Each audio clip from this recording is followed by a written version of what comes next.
Nakakaloka ang naging eksena sa pagdating ni Kim Chiu sa Zamboanga para sa pop-up store ng kanyang bag brand na House of Little Bunny. Sa sobrang dami ng mga taong dumagsa, nagmistulang isang malaking fan meet ang naturang event, kung saan maaga pa lamang ay napakahaba na ng pila na mga gustong bumili at makita ng personal ang aktres.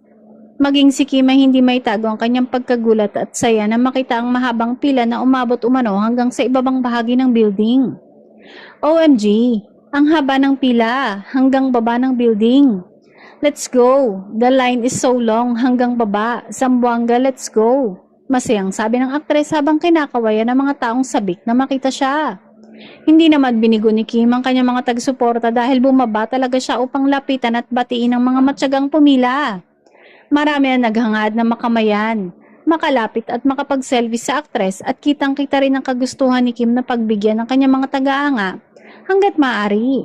Gayunpaman, kinailangan ding awati ng mga marshal ang aktres upang hindi maantala ang pagbubukas ng pop-up store dahil sa dami ng gustong magpa-picture.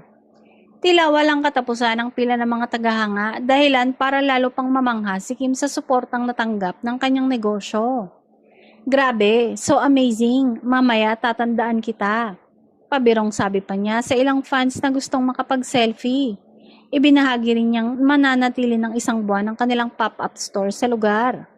Patunay lamang ang mainit na pagtanggap kay Kim na patuloy siyang dinudumog at sinusuportahan saan man siya magpunta.